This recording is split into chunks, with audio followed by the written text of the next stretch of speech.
खामोश वाकयात में नए आने वाले दोस्तों से गुजारिश है कि चैनल को जरूर सब्सक्राइब करें और बेल आइकन पर जरूर क्लिक करें ताकि हर नई आने वाली वीडियो का नोटिफिकेशन आपको बर वक्त मिल सके। तो चलते हैं आज के एपिसोड की जानिब। शुएब घर वापस आया और सीधा ममानी के कमरे की तरफ आ गया। वो बेड की पुश्त से टेक लगाए अपने बिस्तर पे नीम दराज थी। कंबल घुटनों तक खींचा हुआ था। करीब ही कारपेट पे ईमान बैठी होमवर्क कर रही थी। उसे देखकर वो मुस्कुराई। आओ बेटा बैठो, उन्होंने शफकत से कहा। वो उनके करीब जा बैठा। ये ले ममानी, आपकी दवाएं मैं ले आया हूँ। उसने दुआओं का पैकेट उनके करीब तपाई पे रख दिया। वो ममनून नजरों से उसे देखे गई। बहुत शुक्रिया बेटा, जिस तरह तुम यहाँ आए हो सहारा बन गए हो हमारा। शोएब ने उनका हाथ थाम के हल्के से थपका और उन्हें दवाओं के इस्तेमाल के बारे में बताने लगा। ईमान हनूज अपने किताबों पे झुकी होमवर्क करने में मसरूफ थी। सोफिया कहीं नजर नहीं आ रही थी, शायद अपने कमरे में मसरूफ थी। वो कुछ देर उनसे बातें करता रहा, फिर उठकर बाहर आया और दूसरी मंजिल को जाते ज़ीनों की तरफ बढ़ा जहां उसका कमरा था। दोपहर ढलने लगी थी, धूप अपनी तमाजत खो चुकी थी और सूरज मगरिब की आगोश में जाने को बेताब था। वो लापरवाही से सीढ़ियां चढ़ते हुए ऊपर जाने लगा। अपने कमरे की तरफ जाते हुए वो ठटका। दरवाजा खुला हुआ था। वो अंदर आ गया और होंठ भींच कर रह गया। सोफिया उसके बिस्तर पर चित लेटी कोई किताब पढ़ रही थी। उसकी आहट महसूस करके वो चौंकी और उसकी तरफ देखा। शोएब उसे खशूनत भरी नजरों से देख रहा था, जिसके जवाब में वो चिढ़ाने वाले अंदाज में मुस्कुरा दी। ये क्या हरकत है सोफिया, तुम क्या कर रही हो मेरे कमरे में? शोएब ने उसे घूरा तो उसके इत्मीनान में कोई फर्क न आया। वो हनूज लेटी रही।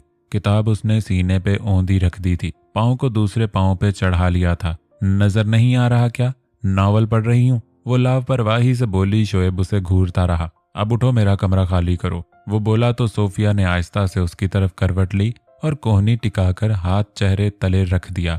शोएब ने बेअख्तियार नजरें चुराई थीं। और अगर मैं ना जाऊं तो? वैसे भी सारा घर हमारा है, तुम तो यहाँ मेहमान हो। वो 20-21 साल की थी, खूबसूरत और जवान थी। इस पोज में लेट के उसके जिस्म के नशेबो फराज अयां हो रहे थे। सेहतमंद टांगें नुमाया हो गई थीं और खूबसूरत छातियां एक दूसरे के ऊपर लद सी गई थीं। शोएब ने लंबी सांस ली। फजूल बातें ना करो, उठो अब वरना फेंकता हूं तुम्हें बाहर। वो अपनी नजरें उसके चेहरे पर मरकूज करने की कोशिश करते हुए बोला। मैं कहीं नहीं जा रही, ये कमरा बहुत पसंद है मुझे, पर आपने इसमें डेरा डाल लिया है, वो मुंह बनाकर बोली और जरा और इत्मीनान से लेट गई। शोएब होंठ भींच के उसकी तरफ बढ़ा। तुम ऐसे नहीं मानोगी, वो नासमझी से उसे देखे गई, जैसे समझने की कोशिश कर रही हो कि वो क्या करना चाहता है। तुम नहीं उतरोगी ना? ठीक है। वो बेड के करीब आया और सोफिया के शफाफ धूप दिया पैर पकड़ के खींचे। वो करवट से एकदम चित होके लेट गई थी। वो उसे बेड के निचले सिरे की तरफ खींचने लगा। छोड़े मुझे, मैं नहीं उतरूंगी ऐसे, ये रूम मेरा है, वो दबी दबी आवाज में चिल्लाई और बेडशीट को पकड़ लिया। शोएब उसे खींचता रहा, फिर जैसे उसकी सांसें थमने लगी। बेड से रगड़ खाने की वजह से सोफिया की कमीज ऊपर को सिरकने लगी। पहले शलवार से जरा ऊपर का हिस्सा नजर आया, फिर उसकी नाफ और हमवार पेट भी नजर आने लगी। शफाफ मैदे से गुंदे पेट पे नाफ का नन्हा सा गड़ा बेहद खूबसूरत लग रहा था। शोएब को सांस लेने में दिक्कत महसूस होने लगी। सोफिया को उसका एहसास नहीं था। वो बेडशीट को थामे एहतजाज कर रही थी। फिर यक लख्त उसे इदराक हुआ तो उसने बेडशीट को छोड़कर पेट को ढांपने की कोशिश की, मगर ना ढांप सकी। कमीज ऊपर को सिरक चुकी थी। वो उसे खींचता रहा। उसका निचला बदन अब बेड से नीचे था और पसलियों की हड्डियां नजर आने लगी थीं। शायद थोड़ा और खींचता तो उसकी छातियों से भी कमीज सिरक जाती। सोफिया का चेहरा बेतहाशा सुर्ख हो रहा था, जैसे सारे बदन का खून चेहरे पे सिमट आया हो। शोएब छोड़े मुझे, वो दबी आवाज में चिल्लाई। प्लीज उतर रही हूं मैं आपके बेड से, प्रॉमिस। शोएब ने उसकी तरफ देखा, फिर आस्तगी से उसके पांव छोड़े तो वो कारपेट से जा लगे। वो जल्दी से उठ खड़ी हुई और अपनी कमीज दुरुस्त करने लगी। बहुत बदतमीज हैं आप, वो शिकायती नजरों से उसे देखते हुए बोली। कमीज उसने दुरुस्त कर ली थी, चेहरा अभी भी सुर्ख हो रहा था। वो बेड के करीब खड़े थे। मैंने तो कई बार तुम्हें कहा कि मेरे बेड की जान छोड़ दो, तुम ही नहीं मान रही थी, इसलिए मुझे तुम्हें उतारना पड़ा, पर मुझे ये कमरा बहुत पसंद है, वो बोली तो शोएब ने उसकी तरफ देखा। जब आप नहीं थे तो मेरा बहुत सारा वक्त इस कमरे में गुजरता था। कभी कभी तो मैं सिर्फ सोने के लिए नीचे जाती थी, बाकी सारा वक्त यहाँ गुजरता था। अब आप यहाँ के मालिक बन बैठे हैं और मुझे आने भी नहीं देते। आओ तो जबरदस्ती भगा देते हैं। This is not fair. वो बेबसी से बोली तो शोएब का दिल जरा सा नरम हुआ था। अच्छा, तुम मेरी गैर मौजूदगी में आ जाया करो, मैं मना नहीं करूंगा, उसने कहा तो सोफिया के चेहरे पे खुशी नजर आई थी। ठीक है, वो खुशी से बोली तो शोएब ने सर हिलाया। उसकी नजरों के सामने उसकी नाव का वो नन्हा सा खूबसूरत गड़ा घूम गया जो उसने अभी देखा था। अब तुम जाओ, शोएब बोला। ठीक है। वो बेड की तरफ मुड़ी और झुक के अपना नावल उठाया। बेडशीट भी आधी उतर गई थी। उसे ठीक किया। वो उसे उकब से देखता रहा। उसकी नजरें सोफिया की कमर के खम में उलझी हुई थीं। बेडशीट ठीक करके मुड़ी उसे देखकर जरा सा मुस्कुराई और दरवाजे की तरफ बढ़ी। दरवाजे में जाके वो रुकी थी। अब कौन सा परफ्यूम इस्तेमाल करते हैं, उसने सवाल किया था। शोएब ने उलझी नजरों से उसे देखा। क्यों, उसने अबरू भींचे। आपके बेड से अच्छी खुशबू आती है, वो बोली और रुकी नहीं, जल्दी से बाहर निकल गई। शोएब साकित सा खड़ा रह गया। रेहाना पिछले आधे घंटे से अस्पताल के अहाते में खड़ी थी। अनवर ने उसे 4 बजे यहाँ खड़े रहने का कहा था, लेकिन वो नहीं आया था। 4:30 बजने को थे। वो कोफत और परेशानी से खड़ी बार बार घड़ी को देखती रही। उसकी टांगें दर्द करने लगी थी। थक हार कर एक करीबी बेंच पे बैठ गई और इर्द गिर्द आते जाते लोगों को देखने लगी। बैग उसने करीब ही रख लिया था। उसे वो लड़का याद आया जो दिन में मेडिसिन लेने आया था। उनके पड़ोसी जमान साहब का रिश्तेदार। वो रेहाना को बेतहाशा देखता रहा था। शायद एक पल के लिए भी अपनी नजरें ना हटाई थीं। वो उसके बारे में सोचती रही, फिर अपने ही ख्यालों से चौंक गई। अनवर की बाइक गेट से अंदर दाखिल हुई थी। वो जल्दी से उठी और बैग शोल्डर पे लटका के उसकी तरफ बढ़ी। बैठो, तुम अभी तक गई नहीं, मुझे लगा तुम चली गई होगी। अनवर ने उसके करीब बाइक रोककर कहा। लहजा खुश्क और रूखा था, किसी भी एहसास से आरी। सुबह 10 मिनट लेट होने पे उसने रेहाना को खूब बुरा भला कहा था, मगर अब खुद 45 मिनट लेट हो गया था। रेहाना के दिल में शिकवा सा उठा, मगर जुबान तक आते आते दम तोड़ गया। वो खामोशी से बैठ गई। रास्ता खामोशी से कटा था। बच्चों को वो हमेशा की तरह खाला के घर छोड़ आई थी। घर जाके उनको कॉल करती तो वो उन्हें भेज देती। खाला का घर पास ही था। घर के सामने बाइक रुकी तो वो नीचे उतरी और चाबी से दरवाजा खोल दिया। अनवर खुले दरवाजे से बाइक अंदर ले गया तो वो दरवाजा बंद करने लगी। उस लम्हे बेख्तियार उसकी निगाह परवाज करती हुई सामने घर की तरफ गई थी। उसका दिल धक से रह गया। वही लड़का दूसरी मंजिल की दीवार पे कोहनियां जमाए उसे देख रहा था। रेहाना ने पीछे मुड़ के देखा, अनवर अंदर जा चुका था। उसने जल्दी से दरवाजा बंद किया और अंदर की तरफ बढ़ गई। न जाने क्यों उसे घबराहट हो रही थी। रात अपने पर फैला चुकी थी। रेहाना बच्चों के कमरे में थी और उन्हें सुला रही थी। वो सब ही रात का खाना खा चुके थे। घर के सिटिंग रूम से टीवी की मध्यम आवाज आ रही थी। अनवर वहां बैठ के टीवी देख रहा था। रेहाना छोटे बेटे जो 3.5 साल का था उसके साथ नीम दराज थी और उसे थपक थपक कर सुला रही थी। बाकी 2 सो चुके थे। उसे सुला के बेडरूम में आ जाओ। आहट पे उसने मुड़ के देखा तो दरवाजे में अनवर खड़ा था। टीवी वो बंद कर चुका था और अब अंदर बेडरूम में जा रहा था। रेहाना ने इस बात में सर हिला दिया। इस बात का मतलब वो बखूबी समझती थी। चंद लम्हे वो बेटे को थपकती रही। जब वो खूब गहरी नींद में चला गया तो आस्तगी से उसके पहलू से उठी। उसने पूरी कोशिश की थी कि कोई आवाज पैदा ना हो, लेकिन ना जाने क्यों वो बेदार हो गया और रोने लगा। शायद माँ के करीब होने का एहसास उसे नींद में भी था। वो बेचारगी से फिर उसके करीब लेट गई। वो जोर जोर से रोने लगा था।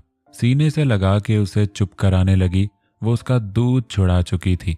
सरहाने टेबल पे पड़े फीडर उठाकर उसे दिया और नरमी से थपकने लगी। उसकी रें रें कम होती गई। बिलाखिर वो पुरसकून हो गया, मगर सोया अभी भी ना था। अगर वो उसके करीब से उठ जाती तो शायद फिर से रोने लगता। वो उसे यूं ही थपकती रही। न जाने कब उसके करीब लेटे लेटे वो खुद सो गई। उससे पता ही ना चला। अचानक आंख खुली तो वो उठ बैठी। न जाने वो कितनी देर तक सोती रही थी। बेटे की तरफ देखा, वो सुकून से सो रहा था। रेहाना उसके पहलू से उठी और बिना कोई आवाज पैदा किए चप्पल पैरों में उड़सकर बाहर आ गई। अनवर ने बेडरूम में बुलाया था, मगर वो सो गई थी। कमरे से निकलकर उसने दरवाजा आस्तगी से बंद किया और अपने बेडरूम का दरवाजा खोल के अंदर आ गई। असलम उसकी तरफ पुश्त किए बेड पे लेटा हुआ था। उसने ट्राउजर और बिना आस्तीनों की सफेद बनियान पहन रखी थी। वो दरवाजा बंद करके बेड की तरफ आई और उसके पीछे बैठ गई। आहट पे उसने रुख मोड़ के देखा, फिर मुंह फेर के लेटा रहा। अनवर, रेहाना ने उसे पुकारा और दोनों पांव ऊपर करके उसके करीब लेट गई। अनवर ने कोई जवाब नहीं दिया। अनवर क्या बात है? उसने अनवर के कंधे को छुआ। वो यकीनन उसके देर से आने पे गुस्सा हो रहा था, रेहाना ने सोचा। उसके छूने पे वो यकलख्त उसकी तरफ मुड़ा। क्या प्रॉब्लम है तुम्हें? सो क्यों नहीं रही? उसे देख के सर्द लहजे में बोला था। रेहाना गुंग सी हो गई। आई ही क्यों इस रूम में? वहीं सो जाती। अब आ गई हो तो अपना मुंह बंद करके सो जाओ, वरना रूम से निकाल के वापस वहीं भेज दूंगा। अनवर में आने लगी थी कि मुन्ना फिर जाग गया। मैं फिर उसके साथ। मुझे इस वक्त तुम्हारी बकवास सुनने में कोई दिलचस्पी नहीं है, गर्रा के बोला और दूसरी तरफ करवट बदल गया। अच्छा, नाराज तो ना हो इतनी छोटी सी बात पे? अब ऐसे बिहेव तो ना करें। उसने ओकब से अपना बाजू अनवर के गिर्द लपेटा, जिसे उसने बुरी तरह झटक दिया और शदीद गुस्से से उसकी तरफ पलटा। वो हक्का बक्का रह गई। ये छोटी बात नहीं। उसने अपना हाथ रेहाना के गले पर रख दिया और उसका सर बेड की सतह से लगा दिया। रेहाना को अपनी सांस रुकती हुई महसूस हुई। मुझे पता है तुम क्या खेल खेल रही हो।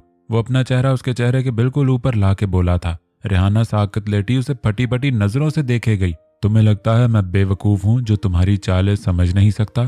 तुमने आते वक्त उसे जगा दिया ताकि तुम्हें बहाना मिल जाए और तुम्हें मेरे पास ना आना पड़े। तुम्हारा ये रवैया हमेशा से है, कभी गर्मजोशी का मुजाहरा नहीं किया तुमने।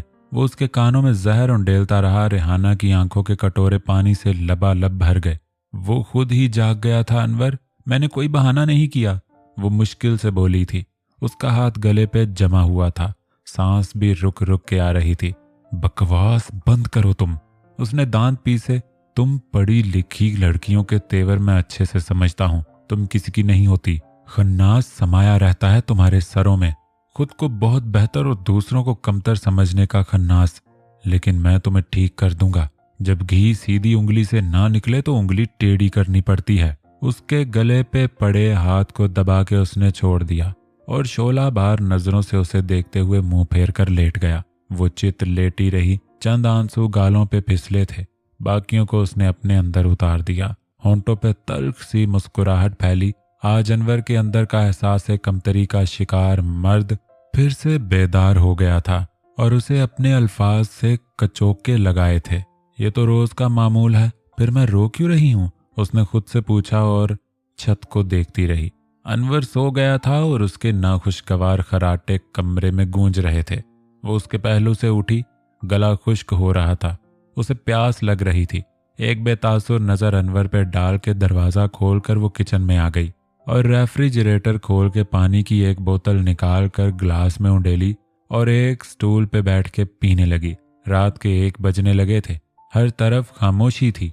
गाड़ियों की मध्यम आवाजें सड़क की तरफ से आ रही थी, मगर यहाँ सुकून था।